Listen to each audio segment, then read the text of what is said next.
Bon, Maître Clédorli, Monsieur la le parole Président. est terminée. Mais je vois aussi Maître Branco qui est en ligne. Peut-être qu'il a quelque chose à dire. Oui, Monsieur le Président, si vous me permettez très brièvement, Ou je avant n'ai Maître Branco, ou bien Maître Branco avant. Oui, une seule phrase et il continue. D'accord, ok. Tout ce n'est pas à nous. Et nous disons que la Cour est bien compétente pour examiner la violation des droits de l'homme par les États dans la mise en œuvre de leurs lois internes. C'est une jurisprudence que vous avez. Je laisse Maître Branco continuer. Merci, confrère. Je note deux paradoxes qui me... Pardon, Monsieur le Président, je me suis Branco, pris la parole avant que vous me l'autorisiez. on ne vous entend pas. Monsieur le Président, est-ce que vous m'entendez? Maintenant, on vous entend. Monsieur le Président, je vous remercie. Je souhaitais noter deux paradoxes. N'allez pas au-delà de 3 minutes, hein, parce que Bien sûr, deux paradoxes le dans gars la... a utilisé 5 minutes. Bon, Maître Clédorli a utilisé 2 minutes. Donc, les 3 minutes vous reviennent. Je vous Allez. remercie, je vous remercie, Monsieur le Président. Deux paradoxes dans la plaidoirie de l'État du Sénégal. Tout d'abord, poursuivre un homme pour appel à l'insurrection, promettre qu'il souhaite semer le chaos et en même temps tout faire pour l'empêcher de participer par des voies démocratiques et institutionnelles à la vie politique de son pays. Il y a là quelque chose de parfaitement irrésoluble et d'incompréhensible. D'autre part, je n'ai pas voulu revenir dans ma plaidoirie sur les éléments de fond qui vous ont été transmis en ce qui concerne les procédures judiciaires, mais quand même, dans quel état de droit, puisque l'État du Sénégal se revendique aujourd'hui comme étant un état de droit, l'on condamne un homme à un délit pour lequel il n'était pas poursuivi devant une cour d'assises? Monsieur Sonko a été condamné pour corruption de la jeunesse, une requalification du crime de viol qui aurait dû intervenir et qui n'est pas intervenu puisqu'il a été acquitté du crime de viol, et une accusation, une condamnation qui sont intervenues en son absence, sans réouverture des débats. Je reviens sur cette décision parce qu'elle est à l'origine de sa situation de contumace. Cette situation de contumace dont on vous explique que d'une part, lorsque l'on arrête quelqu'un, eh bien, la contumace ne serait pas levée parce que, tout simplement, on l'a arrêté pour une autre affaire. Dans quel état de droit au monde on prétend que la contumace ne s'arrête pas dès le moment que vous êtes entre les mains d'une autorité? Aucun. C'est une interprétation évidemment politique et qui n'a pour objectif que de persécuter M. Sonko, comme l'était la procédure qui a donné lieu à cette condamnation qui a été néantisée, nullifiée dès le moment qu'il a été arrêté, sans avoir besoin de produire ce document auprès du greffe par lequel il demandait la notification de cette condamnation. Il a tout de même fait, et on considère là encore que peut-être ça n'aurait pas été fait dans les formes et ainsi de suite, alors qu'il a fait en garde à vue, puis auprès du greffe de l'administration pénitentiaire, comme tout détenu a le droit de le faire. Ensuite, vous savez parfaitement, la contumace ne tombe qu'à l'expiration du délai de prescription du délit pour lequel a été condamnée la personne en question. Ce délai de prescription n'a été pas du tout atteint. Nous sommes quelques mois après la condamnation pour un délit dont les délais de prescription sont de plusieurs années. Donc, la contumace n'étant pas définitive, M. Sonko pouvait à tout moment demander à ce qu'elle soit nullifiée pour qu'il puisse être jugé. Et on utilise pourtant cette décision pour l'empêcher de se présenter aux élections, à l'élection de 2024. Une ordonnance d'un tribunal est exécutoire. La décision du tribunal de grande instance de Ziguinchor, réintégrant M. Sonko sur les listes électorales, est exécutoire, nonobstant les recours qui ont été introduits par l'État du Sénégal. Cela, l'État du Sénégal le sait. Cela, n'importe quel homme de droit le sait. Et pourtant, on refuse de l'appliquer. Je vous remercie. Je vous remercie. C'est tout ce que j'avais à dire sur ces points qui ont été abordés par l'État du Sénégal.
voilà jërë ngeen jëf internet yu Feeling Dakar TV ñu ngi wéy di leen gërëm di leen sant bu baax ci ànd bi nga xam ne ni ngi wéy di ko ànd ak suñu ay programme donc ñu wéy di leen dégtal li nga xam ne rek moo di atte buy jib fële ci Abuja ci cour de justice de la CEDEAO ci ay requête boo xam ne ñooñeelu Ousmane Sonko yi ay avocat ñoo ko fa yóbboon di sàkku ci dissolution parti Pastef ak l'IDG di jëfee bañ ko jox ab fiche de parrainage loolu tax ñi nga xam ne rek ñoo di avocat wu état bu Sénégal jaarale ko également par l'agence judiciaire de l'État également ak ki nga xam ne rek moo di ab avocat ñu nga foofu teew ci ñi nga xam ne ñooy layal Ousmane Sonko maître Ciré Clédor également mu nga teew ci boobu leen ndaje ginnaaw gi Juan Branco également fee ca diwaanu France moom it mi ngi wéy di amal li nga xam ne moo di liggéey bi ci premier pàcc bi nag moom juge boobee di ab doomu ivoirien sax ubbi na li nga xam ne moo di waxtaan yi kenn ku nekk jébbal na lu toll ci ñaar fukki minutes ak juróom maanaam 25 minutes yoo xam ne kenn ku nekk dina mënoon addu ci li nga xam ne moo di wàllum li leen fi indi waaye ñi nga xam ne ñoo di avocat Ousmane Sonko yi ñoo ko daal di njàkkee maître Ciré Clédor nag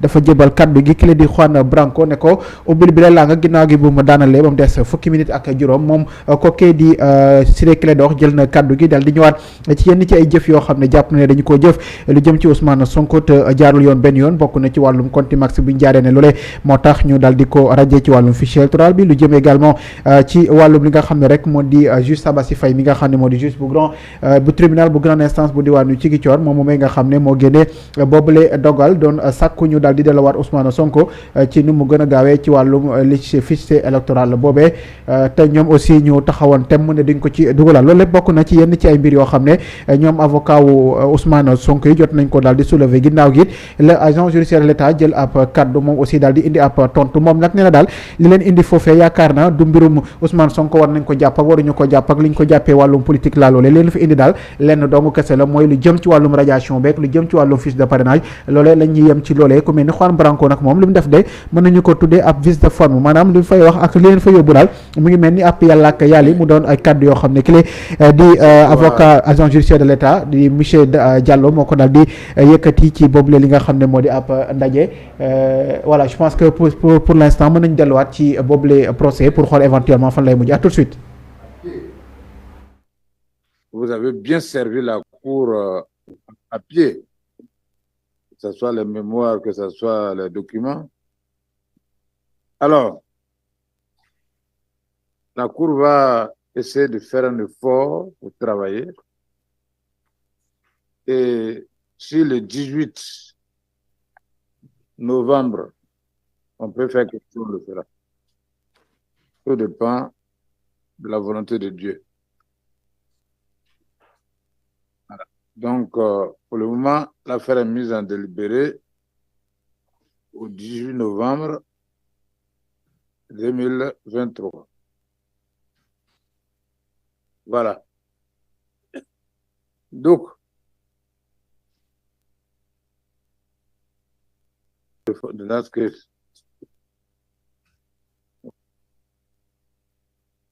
Saturday. Ah, Saturday, novembre. C'est samedi. Ah, non, non, non. La cour, c'est pas le samedi. On a confondu, on a pensé que c'était vendredi. Merci d'avoir appelé cela.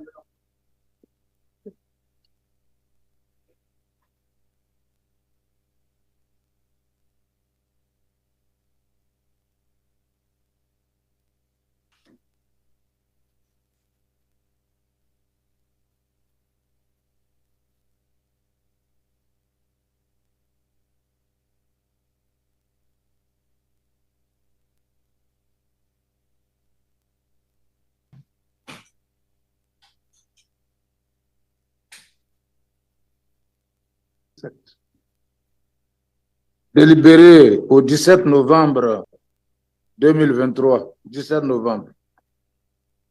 Bien, le rôle est épuisé, donc l'audience est levée.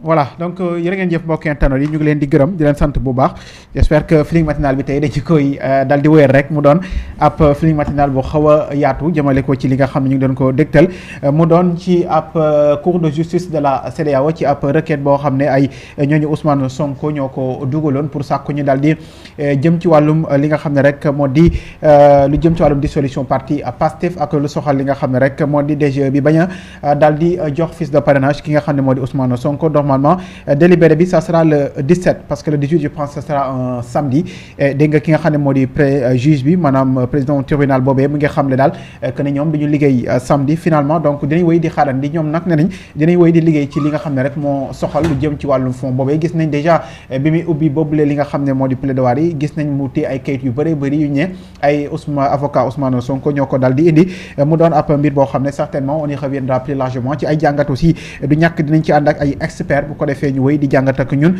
ci li nga xam ne tey xew na foofee ca diwaanu Abuja ci li nga xam ne rek moo soxal avocat wu état bu Sénégal ak l'agence judiciaire de l'état ak ñi nga xam ne ñooy layool kile di njiitum Pastef di Ousmane Sonko ci ab requête boo xam ne rek dañu ko yóbboon di sàkku ci cour de justice de la CEDEAO ñu daal di dellowaat Ousmane Sonko ci àqam ak yelleefam bi ñu daal di constaté ne dañu ko daal di sal fañe ci nu mu gën a yaatoo loolu incha allah comme ni ma ko waxee dinañu wéy di ko jàngat ci ni mu gën a yaatoo du ñàkk ci kanam tuuti on sera également ak yenn ci ay ñi nga xam ne rek ñoo di juriste de formation bu ko defee dinañ ñëwaat ci li nga xam ne moo gën a yaatu lu jëmale également ci wàllum cour suprême bi du ñàkk ne au cours de cette semaine dinañu ko daal di vidé ñu xam nag Ousmane Sonko moomee fan lay daal di féetee ci mbir minimel bu ko defee éventuellement on y reviendra plus largement de façon globale de façon également très large bu ko defee ñu wéy di ko daal di décortiquer ñu wéy également di ko daal di saawaan di ko daal également di càmbar ci nu mu gën a yaatoo donc mu ngi noonu donc jot ngeen ko suivre en même temps que ñun ci par rapport ak li soxal li nga xam ne rek moo di cour de justice de la CEDEAO ci noonu aussi la ñuy wéy rek di ànd ak internautes yi donc bu mu jokkoo bi c'est le 77 842 19 19 ci kanam tuuti du ñàkk dinañu jokkoo ak docteur Mbaye Cissé koo xam ne xelam dafa màcc ci wàllum yoon ak yoonale bu ko defee moom it dinañ jàngat ci nu mu gën a yaatoo ci li nga xam ne rek moo xew tey fële ca cour de justice de la CEDEAO bu ko defee aussi ñu wéy di ko yaatal ci nu mu gën a yaatoo donc di gërëm ñëpp di sant ñëpp le temps également ñu xool est-ce qu'on peut avoir même pas Moussa parce que quand même je pense que li actualité et puis war nañ ko décortiquer de façon globale bu ko defee aussi ça va nous permettre de comprendre de façon globale lan moo xew ak lan lañ mën a xaarandi ci forme bi ak fond bi ak débat yi nga xam ne certainement ça a été tendu Juan Branco qui était un peu peut-être moom mi nga xam ne jot na sax yëkkati ab kàddoom ab diir ginnaaw ba mu absenté moom jot na ñëwaat ci boobule mbir donc je pense que si c'est bon s'il y a des gens qui veulent intervenir c'est le 77 842 19 19 le temps également ñu xool docteur Mbaye Cissé si c'est disponible également ñu jël ko daal di waxtaan ak moom avec tout ce qui s'est passé ñu def de façon globale une observation générale salaamaaleykum. maaleykum salaam ku baax na ngeen def. ñoo ngi ziar na nga def. maa ngi jàmm. ñu ngi delloo ziar bu baax. ñu ngi rafetlu seen émission bi macha allah. jërëjëf merci beaucoup. ñu ngi leeral lu bëri daal macha allah. waaw mais xam naa ne daal. ñu ngi gis daal xam naa ne Sonko moom na yàlla def na ndaw yi moom lañ bëgg. kon nag ak Sénégal yëpp moom lañ bëgg wax dëgg yàlla war naa mën a bokk ci émission yi ci li ma jàpp man. ndaxte soo xoolee ndaw yëpp Sonko nañ bëgg jamono ji. ndax soo xoolee Sénégal fi mu toll nii ñett na gën a métti am la yàlla xam doy na day ba am ndaw di wane ginnaaw bàyyi sa réew di wane ginnaaw